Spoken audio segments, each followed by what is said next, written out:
తీరా ఈ నోటిఫికేషన్ వచ్చేసరికి దాంట్లో రోడ్స్ తప్పులని చెప్పి నోటిఫికేషన్ కోసం రోడ్లు ఎక్కాం, నోటిఫికేషన్లో తప్పుల కోసం రోడ్లు ఎక్కుతున్నాం, ఎగ్జామ్ కోసం రోడ్లు ఎక్కుతున్నాం.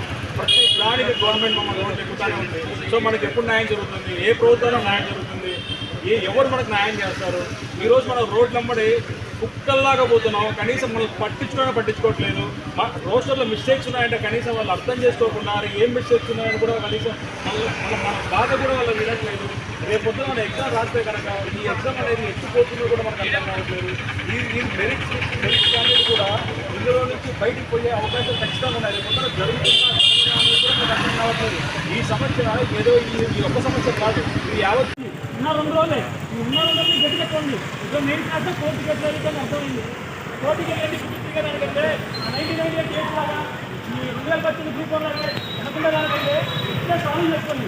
దేనికంటే కోర్టు జడ్జిమెంట్ చెప్పింది పూర్తి చేస్తే కోర్టుకున్నాను చెప్పింది. కోర్టు ఎవరి చేతిలో ఉంటుంది? గవర్నమెంట్ చేతిలో ఉంది. గవర్నమెంట్ ఎవరి చేతిలో ఉంది? మన ఓటర్ చేతిలో ఉంది. ఆ విషయం కంపెనీ చెప్పండి. మేము ఓటేస్తేనే మీరు వస్తున్నారు. ఇంకా గుర్తుపెట్టుకొని మీరు చేయండి బాగా. మేము మార్చాలని మళ్ళీ మేము మార్చాలో మన ఎవరిని మాత్రం మీ ఎవరిని మార్చగలం. సో మీరు గుర్తుపెట్టుకుని పరిపాలన చేయండి అని చెప్పి హెచ్చరిక జారీ చేసి చెప్పండి. ఇది మీ హక్కు. ఎవరి కోసం మీరు భయపడాల్సిన అవసరం లేదు. గట్టిగా చూసి గట్టిగా మాట్లాడండి, ప్రాబ్లం లేదు. ఉన్న ప్రాబ్లం ఇది కానీ కోర్టు పోతున్నారు కదా. కోర్టే జడ్జిమెంట్ ఇచ్చింది. ఏమిచ్చింది? బోర్డు స్పేచ్ అండి. సంతాదారులు ఎవరున్నా కానీ గవర్నమెంట్ దాటి వెళ్ళేవాళ్ళు కాదు. గవర్నమెంట్ మాట ఉంటారు. ఎమ్మెల్సీలను దగ్గర ఎవరికో అందరూ ప్రెజర్ చేయండి. మీరు ఎంతైతే ఒత్తిడి చేస్తారో అంత చేసి మీరు దగ్గర రావడానికి అవకాశం ఉంది. సో అందరికీ ఈ విషయంలో క్లారిటీ ఉంది. మనకి ఏమవుతుందండి, ఆ టైంలో గవర్నమెంట్ ప్రెజర్ చేయాలి. ప్రెజర్ చేస్తే ఆఫీసర్కి అది ఇష్యూ కాదు. పెద్ద వాళ్ళు వచ్చినాయి. ఈ టైంలో ఒక రోజులో కోర్టు జడ్జిమెంట్స్ అన్నీ వచ్చినాయి పెద్ద వాళ్ళకి. మనకు రావట్లా. మనకే జనరల్ హాస్పిటల్స్ కానీ నిరుద్యోగులకు మాత్రమే అన్యాయం జరుగుతుంది. సో మీరు మనంతా స్టాండ్ మీద ఉంటే అందరూ ఉండకపోతే ఖచ్చితంగా న్యాయం జరుగుతుంది. అందరూ పేదకుంటుపోలే అర్థం చేస్తుంది. ఫైనాన్స్గా ఎవరు వెళ్ళలేము. ఈ తప్పు చేసిన ఎవరు? ఐఏఎస్లు. ఆ రోజు రోస్టర్ మిస్టేక్ ఉన్నాయని వాళ్ళకి తెలుసు. సంవత్సరం నుంచి మిస్టేక్లు చేయకుండా ఎగ్జామ్ ముందు చేస్తాం, తర్వాత చేస్తాం. ఎవరు నమ్మడానుకున్నారు చెప్పండి. మీ అందరూ తెలియదు. అందరూ క్వాలిటీ అన్ని సబ్జెక్టులు బాగానే చదువుతున్నారు. సబ్జెక్టులు చదివే అవగాహన బాగానే ఉంది.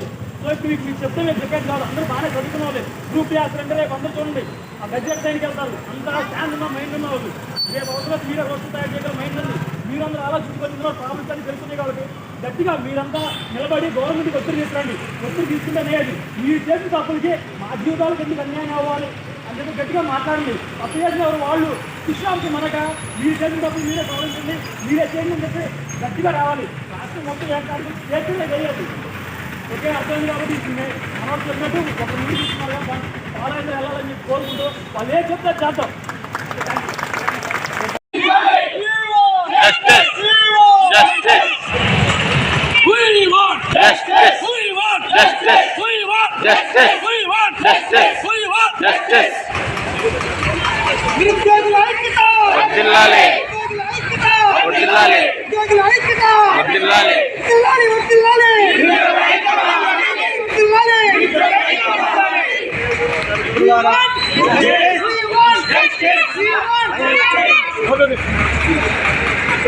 అందరికీ